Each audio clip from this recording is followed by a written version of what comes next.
What's going on? We back with the Boxing Clinic and more. We'll give our review to Jermell Charlo defeating Austin Trout by majority decision. And we back with that real trill boxing shit one time for the one time. I know what it is. And this fight was basically horrible matchmaking fight.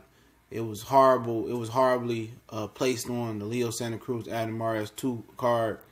And I explained that in a little bit, but basically it was, Trout, no punching, power ass, using volume. Well, not even volume tonight. He didn't even throw as many punches as Jermell Charlo, who's been throwing less punches since getting with Derrick James.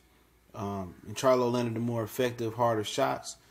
Trout was boxing good like he usually boxed, but ultimately he got dropped 2 times. First one was like a late reaction, but he lost balance. But at the end of the day, when you always leaning over to I think it was to his right, he's always leaning to his right. I mean, that's what's going to happen, man. Then the other one, he got kind of clipped behind the head. The referee had a bad angle, but shit, I seen motherfuckers drop and get knocked out behind the head. So I ain't complaining about that. But, basically it was Trout volume versus Jermell Charlo's volume plus in this fight, aggressive punching and accurate punching. Every time he hit Trout, he hit him clean, especially with that right hand. He legitimately hurt him. He hurt him with a couple upcuts too. But ultimately, Trout was a veteran. He was very, very slippery, and Jermell did what he came to do and got the win. But like I said, this was a matchmaking nightmare.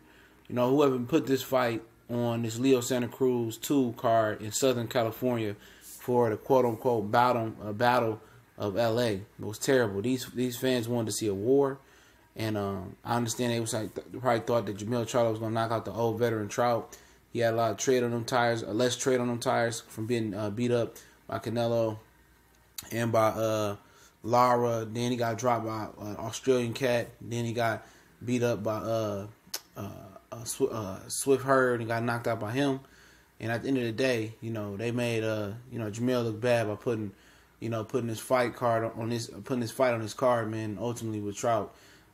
He had nothing to gain in this fight. Like I said from the beginning, he had nothing to gain.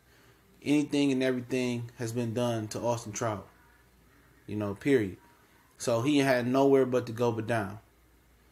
Honestly, man. And like I said, man, it was a high risk, low reward fight. And I didn't mean like high risk where Austin Trout was going to beat him. Just high risk his stock was going to drop in this fight. Even though he got 2 knockdowns, you know what I'm saying, it's still... People, I'm pretty sure, are going to say, see, he couldn't even do that to Trout. Look what Hurd did to Trout. And people are going to use the triangle theory and pick Hurd over Trout because of what happened in this fight. But at the end of the day, it is what it is, man. I wasn't, I was watching the fight while watching the Jose Pedraza fight, and ultimately I'm watching the Crawford Horn fight right now. Like I said, man, this weekend was a whole bunch of fights versus, it was showcased to me. A lot of these fights were showcased. And what I mean, like, I just knew, who's going to win. It's just basically how I was going to win. And the Hooker and the Flanagan fight was my best fight for the weekend because it was a really, really 50-50 competitive fight, in my opinion. Could have went either way. A lot of these fights that's going on this weekend is going one way, and we all know it's going one way. And this was one of those one-way fights. But, from here, I mean, I don't know where Charlo will go, man. If I'm Charlo, I probably won't come back until I get the Swift Hurd fight, man. You're not going to get the Kell Brook fight. You're not going to get Jaime Munguia right now. He's fighting in July.